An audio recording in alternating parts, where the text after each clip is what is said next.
All right, so we are finally at the point of quadratics where we can start actually putting these into a graph.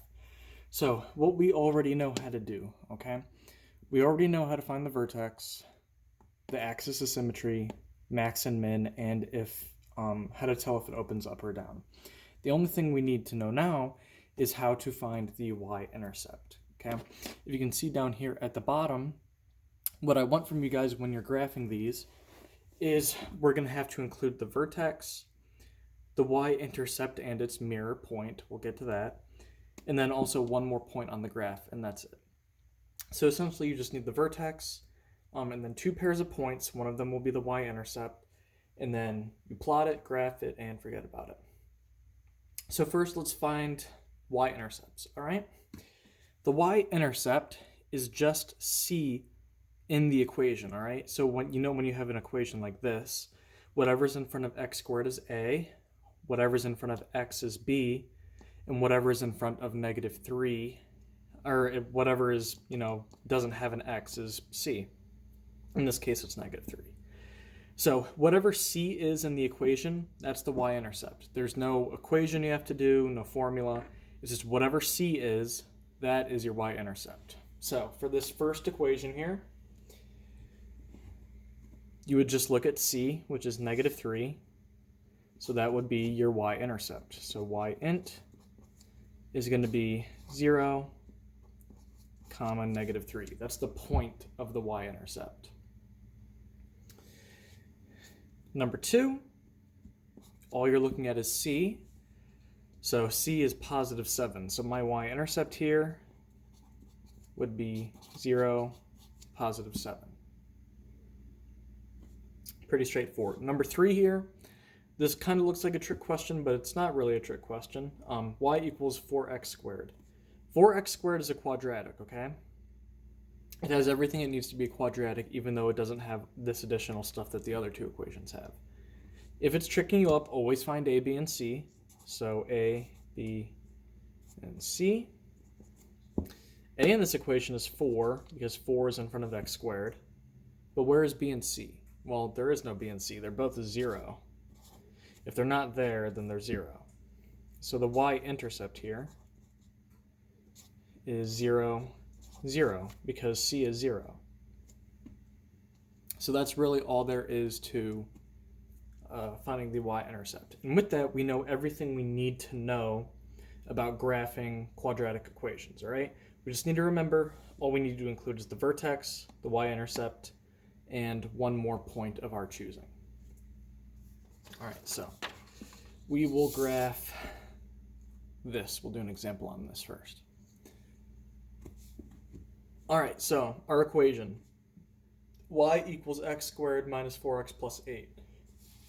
First thing we need to graph is the vertex, which is also gives us the axis of symmetry. It's a very important point. So we always have to have that. So no matter what, you're going to have to go through and actually do the vertex formula, and you'll have to find the whole vertex, its x point and its y point. So we'll go through that formula. X equals -b over 2a. B in this equation is -4, a is 1.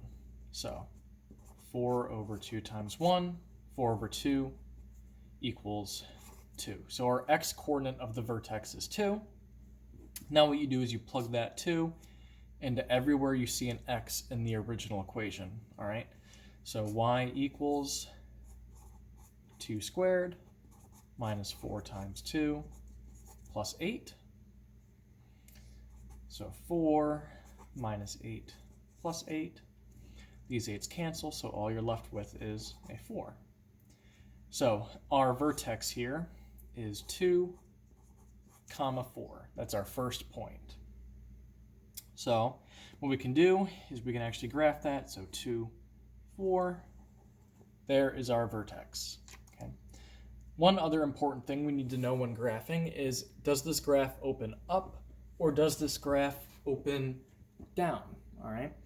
So remember, you can tell that by looking at a. Is a positive or is a negative? Well, in this case, a is in front of x squared, so it's an invisible positive 1.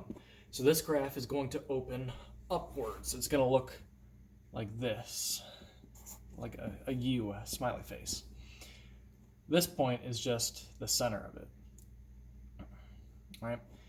Next thing I want is the y-intercept. Pretty simple to find. You just look at the c. C is 8. So my y-intercept is going to be 0, 8. So that will be my y-intercept. All right. So here's the deal, and it's kind of hard. My printer's broken, so I can't print out like a coordinate planner, more formal notes. I apologize about that.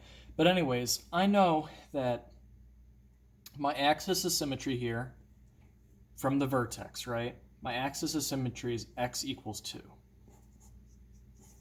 Which means along this dotted line, if I were to cut my parabola in half, it would look the same on this side as this side. So, I know that since I have a point here at 0, 8, there's going to have to be a point over here that's the same distance from this middle line. Because remember, if I cut this parabola in half, it'll look the same on this side as this side. So, how do I find this point over here? Well, you can just count, right? It's up 8 from the x-axis. So wherever it's going to be over here, it's going to be at y equals 8. And also, it's 2 away. See, 1, 2, 1, 2. It's 2 away from this axis of symmetry. So all you have to do is, starting at the axis of symmetry, go over 1, 2, and up 8, and it'll give you the mirror point of this one. So 1, 2, up 8. The point that is the mirror of the y-intercept is at 4, 8. All right. The only thing I have left to graph is one additional point. Okay. I just need one more point and its mirror. So what I'm going to do, since my graph kind of stops at y equals 8, I'm going to find a point, let's just say at 6. Whoops, not x equals 6. I want to find a point at x equals 1. Because if I find a point on x equals 1, it'll also give me a point at x equals 3. So it'll kind of be like a midway between the vertex and this point.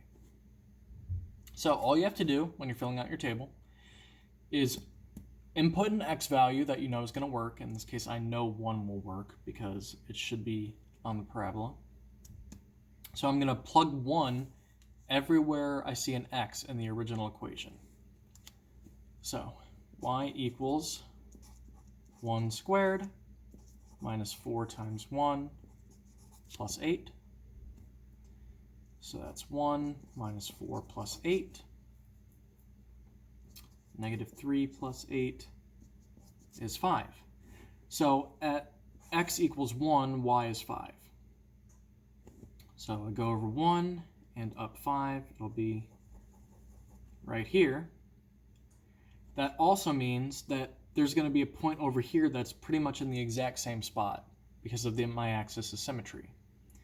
So since this is at 1, on the other side, it's going to be 1 away from the axis of symmetry. So over 1 would be 3 and up 5. So the last point is at 3, 5. And now I can just graph my parabola. Right? That's what it would look like.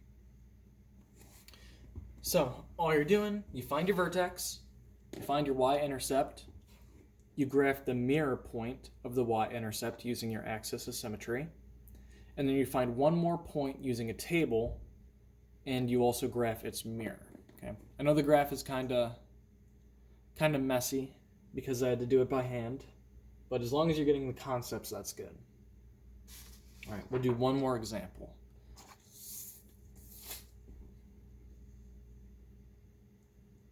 All right, in this last example, the equation is y equals negative 2x squared minus 4x. All right, why not, to start this off, let's actually decide if it's up or down first. I did that second last time, but it's always good to do that first. So why don't we just label A, B, and C so that we're not guessing with anything. So looking over here, whatever's in front of x squared is A. Negative 2 is in front of x squared, so that is my A. And when A is negative, the graph is down. It's a sad graph. B is whatever's in front of x. In this case, that is a negative 4. C, there's no normal number here, okay? That means that C is 0. So I know that my y-intercept is 0, 0. So I already have 1 point on my graph, the y-intercept, 0, 0. I'm going to go through and do my vertex formula to find the vertex. So x equals negative b over 2a. B is negative 4, so that means I have 4 on top because the double negative is positive. And the bottom, so 2 times negative 2, that's 4 over negative 4, or negative 1. So my axis of symmetry is x equals negative 1. We can go ahead and put that down on our graph now. And then I'm going to finish the vertex formula. I'm going to plug this x equals negative 1 into all my x's here. So y equals negative 2 times negative 1 squared minus 4 times negative 1. So negative 2, negative 1 squared is positive 1, and negative 4 times negative 1 is positive 4. Negative 2 times 1 is negative 2 with a plus 4. So that's 2. So the vertex of this equation is x equals 1, or x equals negative 1, y equals 2. So negative 1, 2 is the vertex, and that should always be on your axis of symmetry. Before I start filling out my table, I have my y-intercept here, and I need to find its mirror, okay? So again, this point, my y-intercept, is 1 away from the axis of symmetry, and it's at y equals 0, okay? So I know it's going to be over here, 1 away from the axis of symmetry, and on the line y equals 0. So that just means it's going to be right here at negative 2, 0. 1, 1. One more point that we need to find, okay? And we can choose any x we want. So why don't we just choose 1? Because I have a point at negative 1, 0. I'll find a point at 1. It's probably going to be on the graph. So x equals 1. So in my main equation, anytime I see an x, I'm just going to plug a 1 in for it. So y equals negative 2 times 1 squared minus 4 times 1. 1 squared is 1. Negative 4 times 1 is negative 4. Negative 2 times 1 is negative 2 with the minus 4 at the end. So that is negative 6. I'll have to make my graph a bit longer. All right. So that is the y-coordinate. So when x equals 1, y equals negative 6. So there's a point way down here at the bottom. Now I need to find the mirror of that point. So that point is 1, 2, 2 away from the axis of symmetry, and at y equals negative 6. So I know it's going to be over here at y equals negative 6, and 2 away from the axis of symmetry.